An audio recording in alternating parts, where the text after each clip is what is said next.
आज हम लोग संघवाद से संबंधित एमसीक्यू क्वेश्चन को सॉल्व करेंगे। तो आज का हमारा पहला क्वेश्चन है, पहला सवाल है, किस शासन व्यवस्था में संपूर्ण सत्ता केंद्रीय सरकार के पास होती है? तो फर्स्ट वाला जो सवाल है इसका आंसर होगा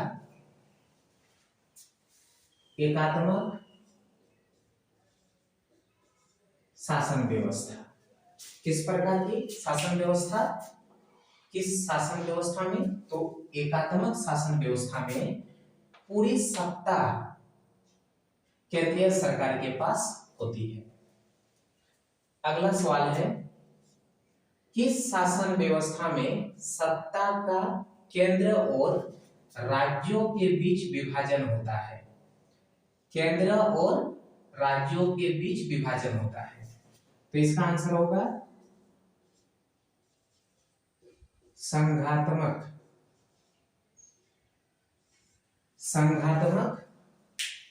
शासन व्यवस्था में। किस शासन में? संघात्मक शासन व्यवस्था में सत्ता का केंद्र और राज्यों के बीच में विभाजन होता है। तीसरा क्वेश्चन है, संयुक्त राज्य अमेरिका में किस प्रकार की शासन प्रणाली है? तो संयुक्त राज्य अमेरिका में किस प्रकार की शासन प्रणाली है? इसका आंसर होगा अध्यक्षात्मक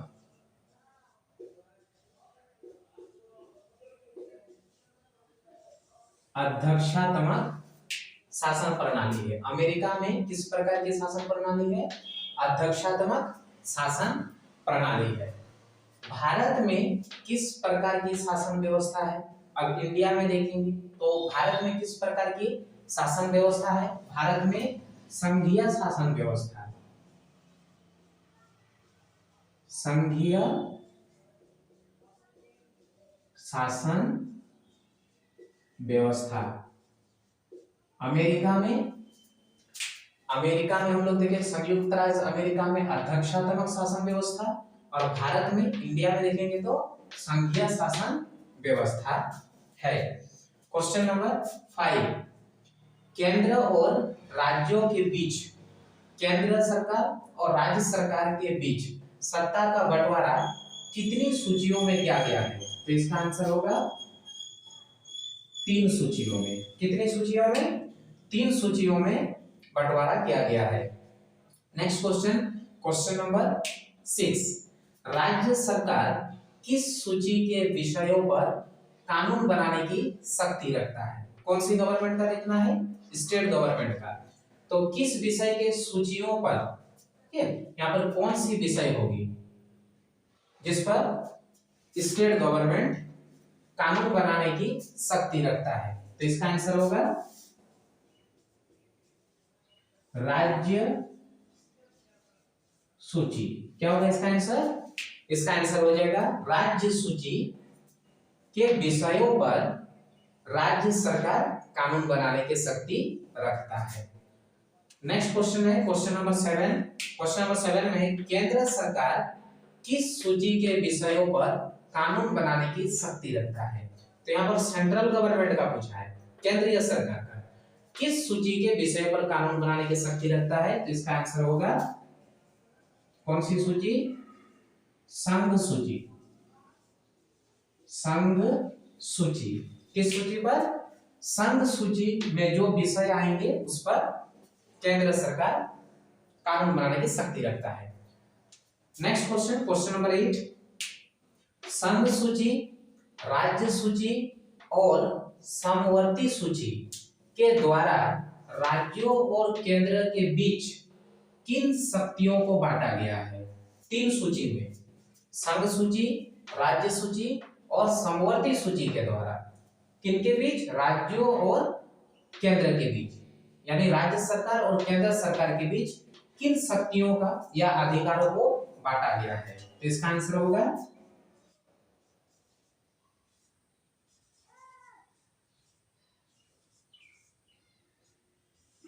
विधायी। क्या हो जाएगा? विधायी।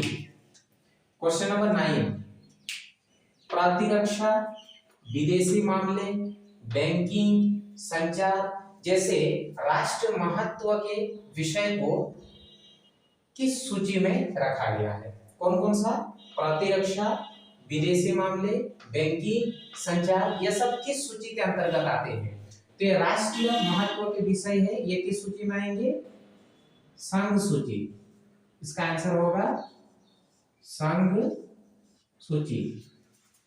संघ सूची में आते हैं।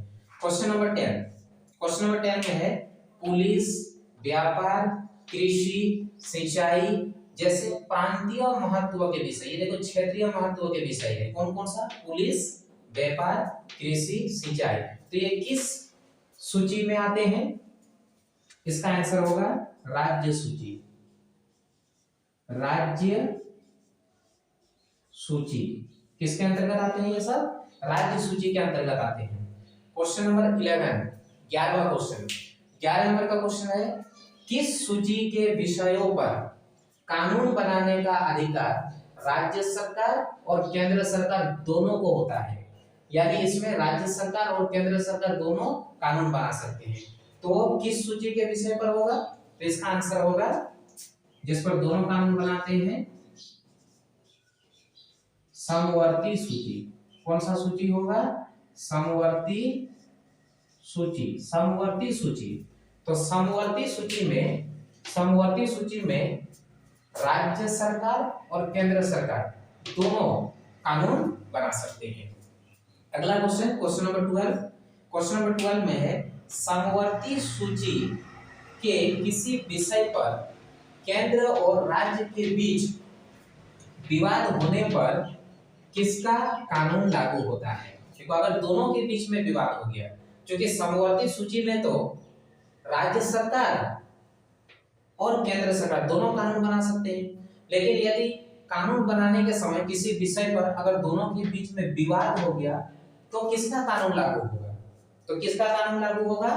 केंद्र सरकार का कानून लागू होगा। इसका आंसर होगा केंद्र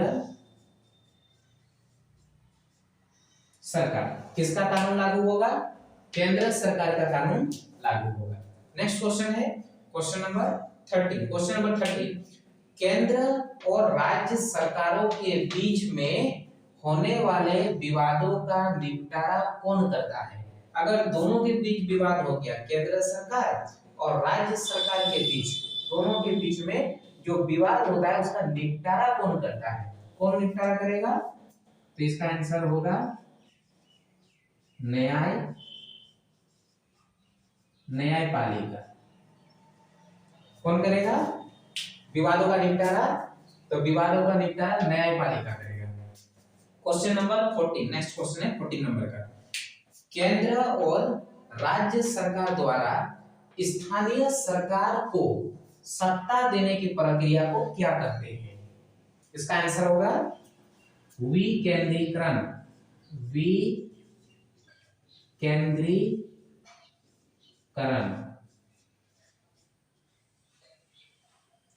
विकेंद्रीकरण क्या आंसर हो जाएगा?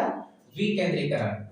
क्वेश्चन नंबर 15, क्वेश्चन नंबर 15 है भारत में कितने राज्य हैं? भारत में कितने राज्य हैं? ये इजी क्वेश्चन है, सिंपल क्वेश्चन। कितने? 28। कितना हो जाएगा इसका आंसर? 28। क्वेश्चन नंबर 16, भारत में अनुसूचित भाषाओं की संख्या कितनी है? भारत में अनुसूचित भाषाओं की संख्या कितनी है? तो इसका आंसर होगा 22। कितने भाषा? 22 भाषा। नेक्स्ट क्वेश्चन, क्वेश्चन नंबर 17, सरकार के तीसरे स्तर को किस नाम से जाना जाता है? थर्ड लेवल गवर्नमेंट का तीसरा स्तर किस नाम से जाना जाता है? तो इसको हम लोग कहते हैं स्थानीय स्वशासन।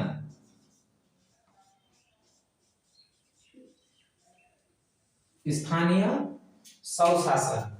सरकार के तीसरे स्तर को स्थानीय स्वशासन के नाम से जाना जाता है। क्वेश्चन है क्वेश्चन नंबर 18। तो क्वेश्चन नंबर 18 में सवाल है पंचायती राज को शक्तिशाली और प्रभावी बनाने के लिए संविधान में 73वां संशोधन कब किया गया?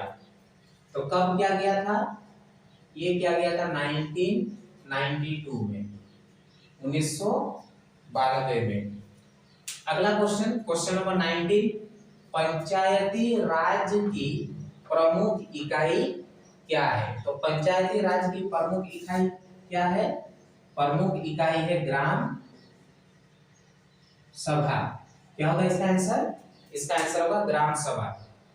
क्वेश्चन नंबर 20, स्थानीय शासन वाली संस्थाएं जो शहरों में काम करती है क्या कहलाती है? तो जो शहरों में काम करेगी क्या कहलाएगी और वो कौन सा लेवल है? स्थानीय शासन का।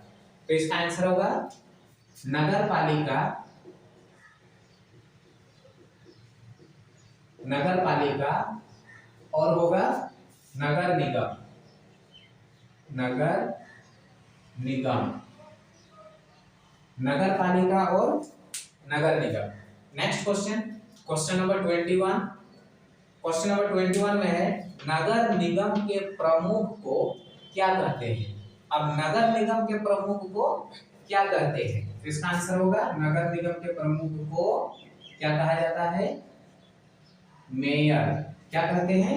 मेयर कहते हैं। क्वेश्चन नंबर 22, पंचायतों और नगर पालिकाओं में महिलाओं के लिए आरक्षित सीटों की संख्या क्या है? तो कितना सीट आरक्षित किया गया महिलाओं के लिए? एक तिहाई सीट। महिलाओं के लिए 1/3 सीट आरक्षित किए गए हैं।